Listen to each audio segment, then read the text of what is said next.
Hi, I'm Jessica Lahr, and welcome to another edition of FLX Weekly here at FingerLakes1.com. It's Wednesday, August 9th, and joining me live inside the FingerLakes1.com studio is Jim Sinicropi and Josh Durso. Hello, hello. Good Wednesday afternoon, everybody. Yes. Yep.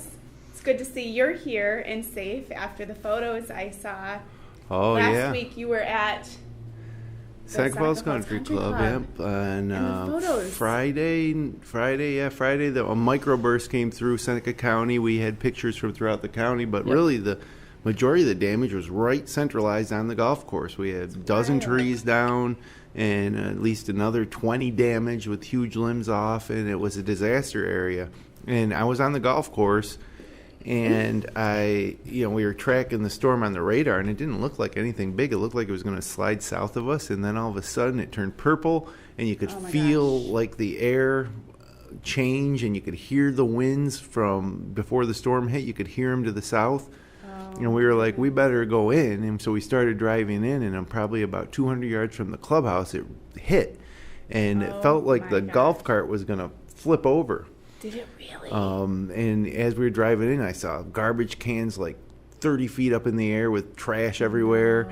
And, the rain was just so hard. It was caught in the rain for like literally 5 seconds, but totally drenched. And, my gosh. And then got inside the clubhouse, and you could barely see outside, but the flagpole was like bent over at a 65-degree angle. Yeah. And then it ended, 5 minutes maybe at the most. All that damage in 5 minutes. And then we go outside and start picking up the garbage.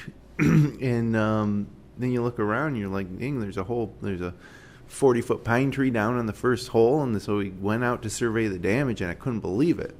Yeah. I couldn't believe the pictures. But the great thing about it is, we sent out a text message to a lot of the membership and said, hey, we need your help.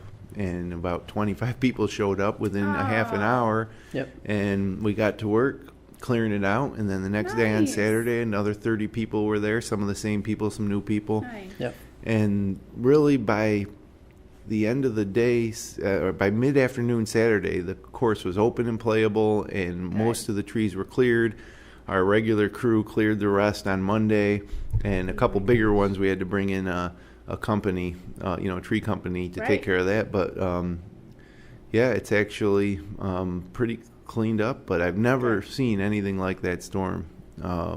And it seems to me, I don't remember growing up around here microbursts or even tornadoes or any storms like what that was. But it seems to be common now.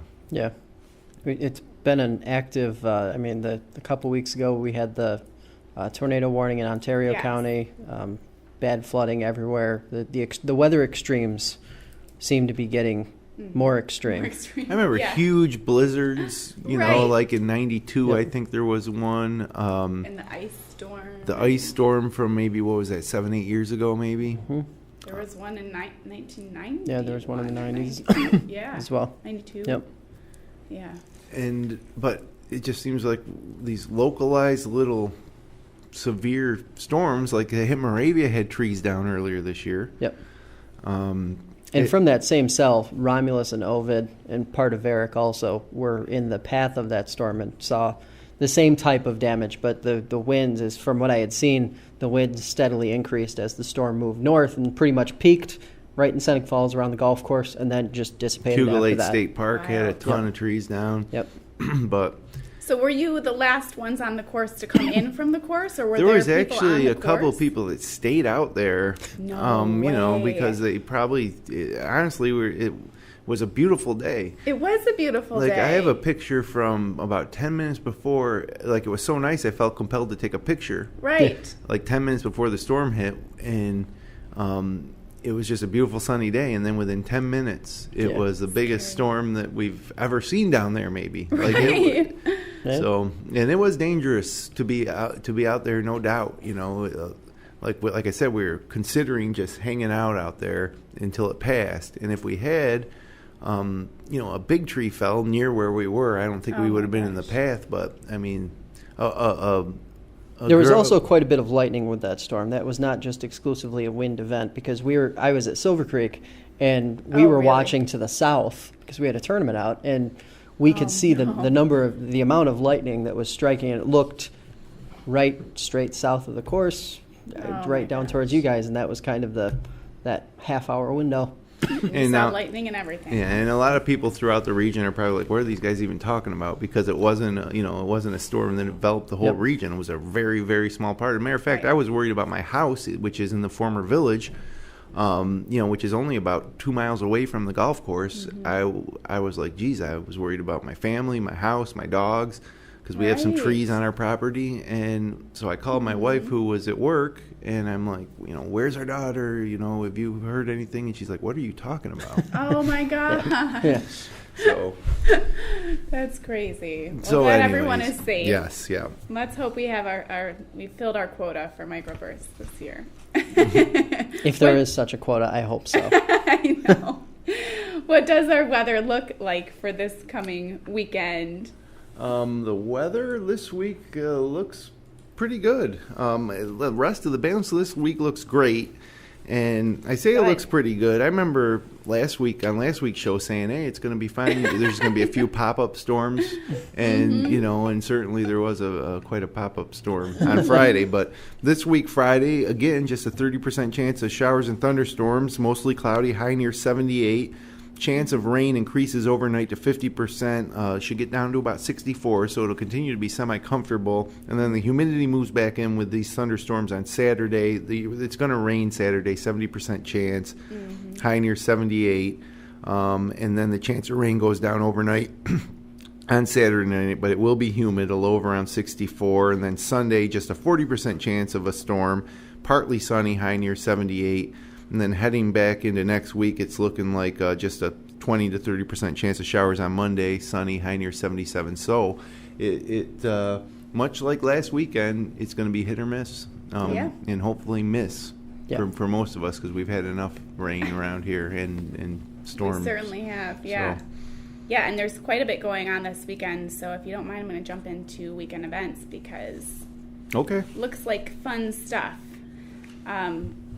An event I would not mind attending is on Saturday and Sunday. It's the New York State Wine Festival in Canandaigua. Join fellow wine lovers for a 2-day celebration of the many great wine varietals New York has to offer, held exclusively on the grounds of the New York Wine and Culinary Center in Canandaigua. More information and tickets available at nyswinefestival.com. That's just a beautiful facility there. Yeah, and the difference, this is New York State Wine Festival, so there's wineries from Long Island will be represented, and other parts outside the Finger Lakes, which I don't think there's a rivalry between the Finger Lakes and Long Island wines, maybe a little bit, but I think our biggest, I don't know if I call it competition, but California versus New York State. So now we're kind of teaming up as a state instead of just a region here in the Finger Lakes. The Finger Lakes Wine Fest was down in Watkins Glen. This is more of a industry type of event, but certainly worth checking out if you like wine. Yeah. And also in Canandaigua, 8 a.m. to 8 p.m. daily, get your tractor fix at the annual Pageant of Steam on Guerin Road off of Route 5 and 20. Enjoy the large outdoor display of operating farm machinery dating back to the early 1900s. Tractor pulls and other activities are planned throughout the day. Large craft and flea market parts vendors will be set up. More info on that is at pageantofsteam.org. So, if you like tractors and wine, Canandaigua is where you want to be. Yeah, and Empire Farm Day is going on this week in Seneca Falls. I was going to say, a big week for tractor lovers. Yep, no doubt. Empire Farm Day is the steam pageant. Yes. Yep, no doubt. Historic Palmyra's Pirates of the Erie Canal invade the port of Palmyra during the 11th annual Palmyra Pirate Weekend on Friday and Saturday for a boatload of family-friendly fun for all ages. bed racing, the Jolly Roger 5K, Pirate Kazoo Band Parade, Children's Treasure Hunt, Canal Trail Tours, and Museum Tours are just a few of the exciting events featured in this year's celebration. The full schedule is available at palmyranewyork.com. That's ny.com. Yeah, I think it's palmyrany.com. Yes. That's an interesting event. There obviously wasn't pirates on the canal, but they kind of play it up for the theme of the festival. And it's just another cute. one of those festivals that over the past several years has become a staple of summer.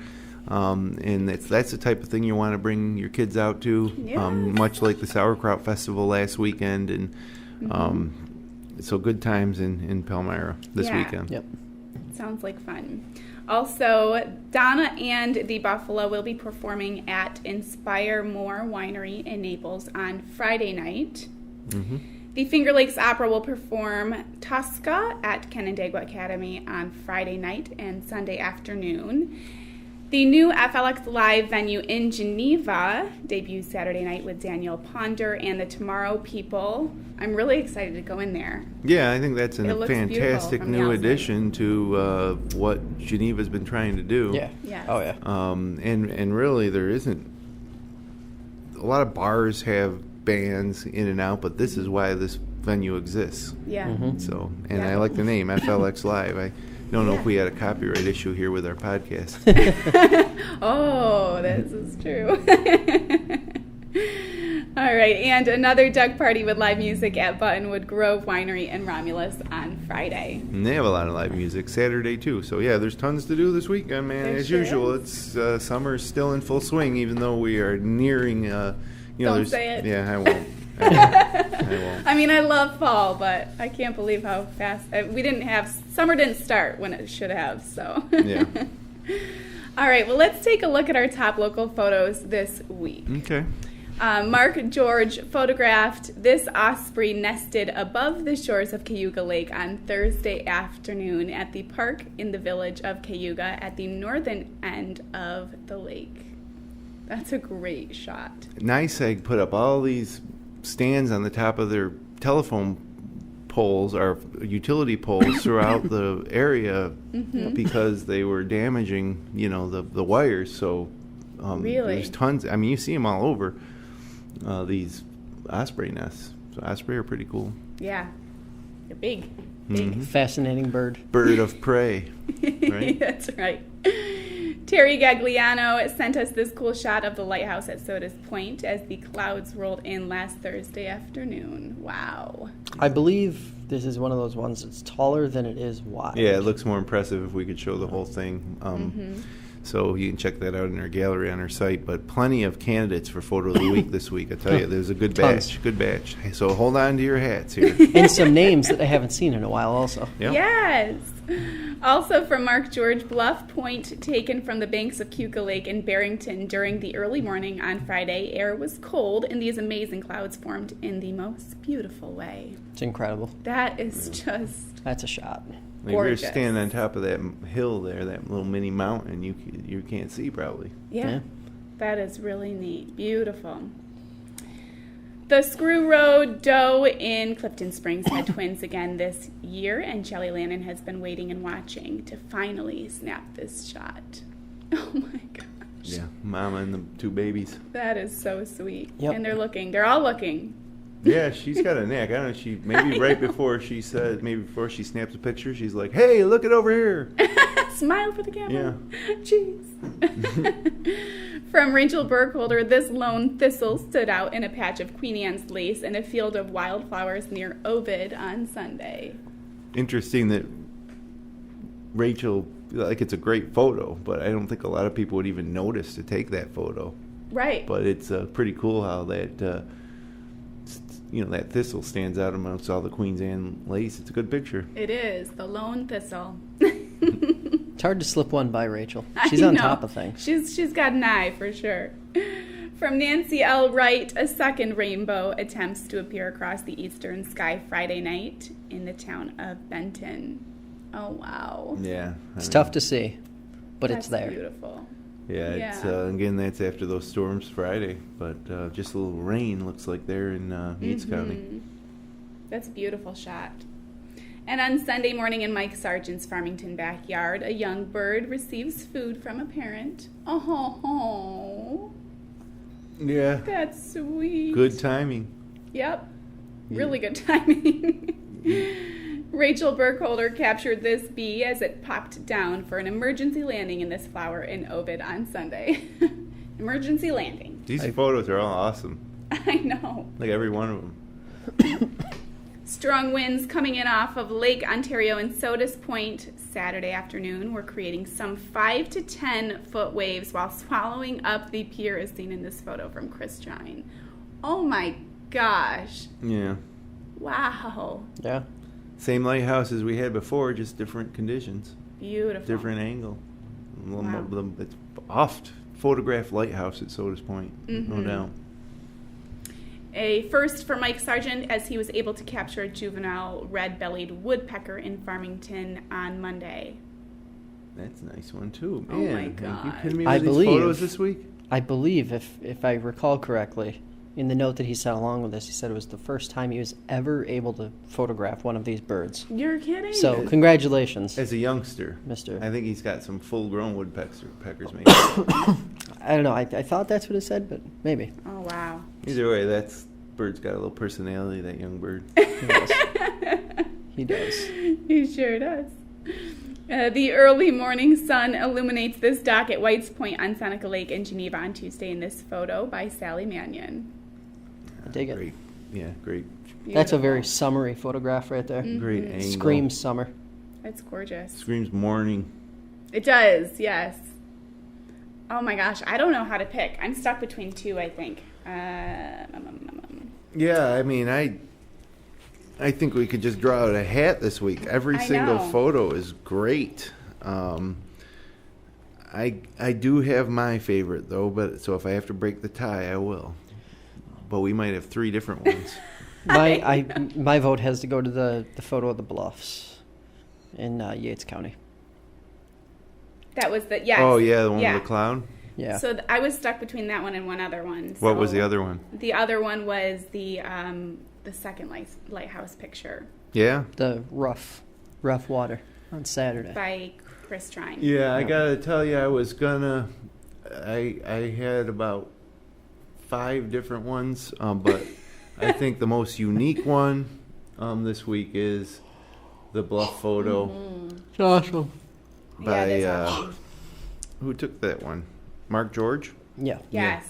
So there's our photo of the week by Mark George from Barrington and Yates County on Cuca Lake, and It's awesome. It's a good one. So Yeah, beautiful. all great photos this week. That was awesome. Yes. Maybe the best batch of the summer. I know. Every single one Yeah. of them. Amazing. So thank you guys so much for sending those in. If you would like to share your local photos from across the region, click the link in the Submit Content section at the bottom right-hand side of our homepage here at FingerLakes1.com, or you can tag us on Instagram or send it to us on Facebook, whatever your heart desires. Just That's get right. them to us. Yep. What do we have going on in, well, we have news and sports. Yeah, let's do news first. Let's talk about the news because it was interesting news week. So the storms and then immediately in the days following that. So we did get some rain around here, right? Governor Cuomo called the Lake Ontario outflow reduction senseless after the International Lake Ontario St. Lawrence River Board announced Tuesday that outflows would be decreased some 20,000 cubic feet per second. Flooding is still a problem along Lake Ontario. Lake levels have reduced some, but still in historic flood range. So really no crazy. change. And for them to reduce the outflow, it doesn't seem like a lot, but it is a lot when you're making such tiny progress Right. in actually reducing it. So Right. that's an ongoing story, and I feel like we're going to be talking about this right into the winter because it I just know. it isn't going anywhere. Exactly. Last night, the Seneca County Board of Supervisors meeting, Chairman Bob Shipley reported that progress is being made in several important areas, county employee pay, litigation with the Cayuga Indian Nation, as well as economic development. We have a story on Finger Lakes One covering all of that. And also, something that broke yesterday but happened earlier in the week, 61-year-old Alvin Pinkard Sr. was charged with the murder of a 57-year-old Sodus woman who was found dead at her home last October. Ex-husband, right? Yes. Yeah. Yeah. Oh my And there was gosh. a restraining order and an order of protection in place, and he's been incarcerated since for violating the order of protection. So that's where that stands now, and of course that'll go to court, and that'll be a long and played out thing. But I think the most interesting piece of news that we've had come across the desk in the last few days, the controversial look at accident fatality rates in the Finger Lakes. So they looked at all of New York State, and as it turns out, Seneca County ranks number 1. Really? Ontario County ranks number 9, and Wayne County ranks number 10. So now, does the New York State Thruway, as it passes through northern Seneca County, is included? Like, Could. It is actually yes, in Seneca County, right? Yes. Yeah, Yep. it is, of course, because Tyre goes north of over the Thruway Bridge. Same with Ontario, or is that where the Wayne County Same border? with Ontario. Yeah. Ontario County covers that, and then Wayne County is actually kind of the anomaly because they have no major interstate running through them at all. Yeah, well, some of those routes, like 31, are, I don't know if they're dangerous, but it's a big county. So the sort of controversial part of it is the fact that these counties are so rural that when you start, because the state breaks all of this data down by per 100,000 population, right? And we are counties that have populations that are a fraction of that, between say like 20 and 40,000, roughly. And what happens is when you can only have, like Seneca County, I believe, in the period that they looked at, 2015, only had 7 fatal car accidents. Yeah, but that's a lot.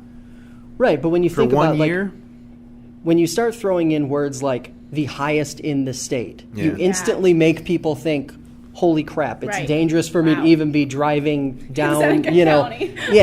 And really, like, That's it's scary. just, they tied it to a lot of the speeding, drunk driving, a lot of the normal sort of culprits that are involved in these serious accidents.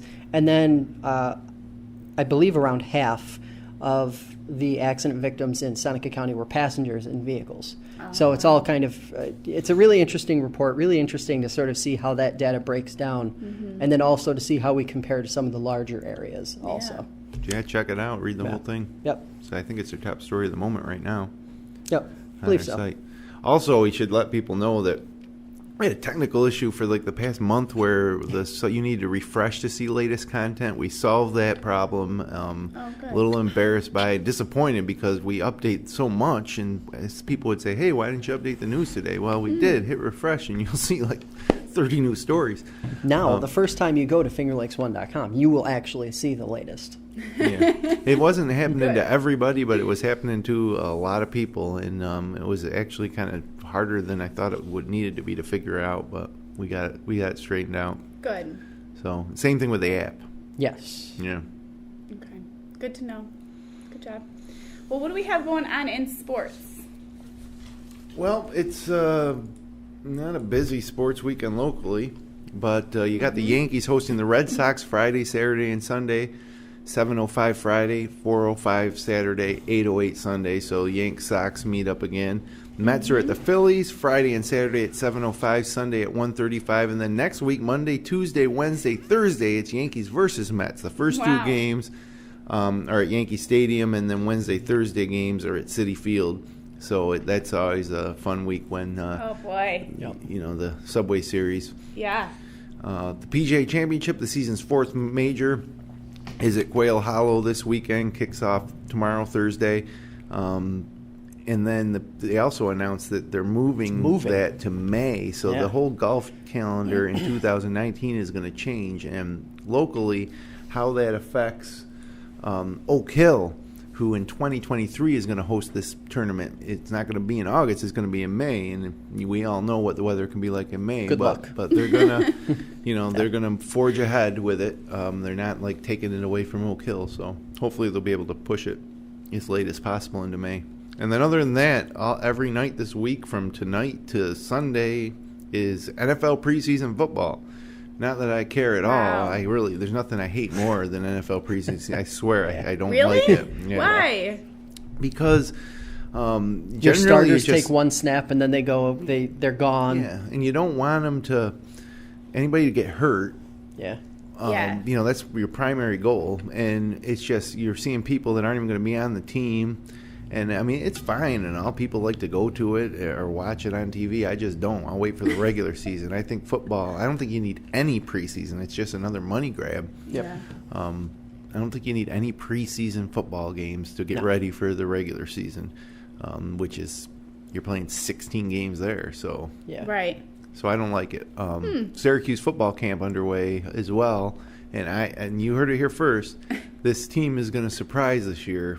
We're going to a bowl game and with a difficult schedule. Dino Babers has it going in the right direction. And in that note, former Syracuse head coach Dick McPherson passed away yesterday at age 86. He provided me the most exciting season in Syracuse football history in 1987. He really resurrected the program in the early 80s and undefeated in 1987 and beloved by all of Orange Nation. And that's sad. I also coached the New England Patriots for a couple of years, so he passed away at age 86 yesterday, and that's all I got in sports. Well, that's sad. Sorry to hear that. Well, do you have a busy weekend coming up, or you guys going to be able to relax? What is going on this weekend? I'm going to Darien Lake Friday with my daughter. Yeah, we're going to Darien Lake. She's been watching videos of all the rides on YouTube. And Has she gone? Nope, she's never been to Darien Lake. She's like, she doesn't necessarily like scary, like roller coaster type rides, but she's committed to going on a few. And she's like, I'm going to go on the Viper. And I said, I've been on the Viper before when I was not too much older than you are now. And it was the first time I was on a upside down roller coaster. And there was a time when the Viper was the roller coaster, you know, like nationwide it had prominence. But now they have Superman up there and a few other ones. So I'm keeping my fingers crossed for good weather. But Yes, I hope so too. Do you like roller coasters? Do you ride them? Will you ride them? I used to like them a lot, but I really don't. I don't know if I'm going to go on any of them now.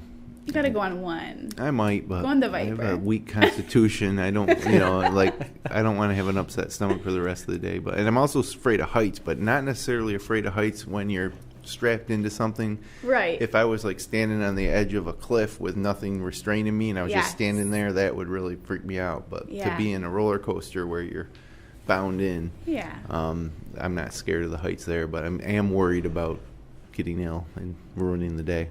Last time I went to Darien Lake was probably about 5 years ago, and I love roller coasters, but you realize your body doesn't take to them as well as it used to. I had the worst migraine after just a few rides with my niece.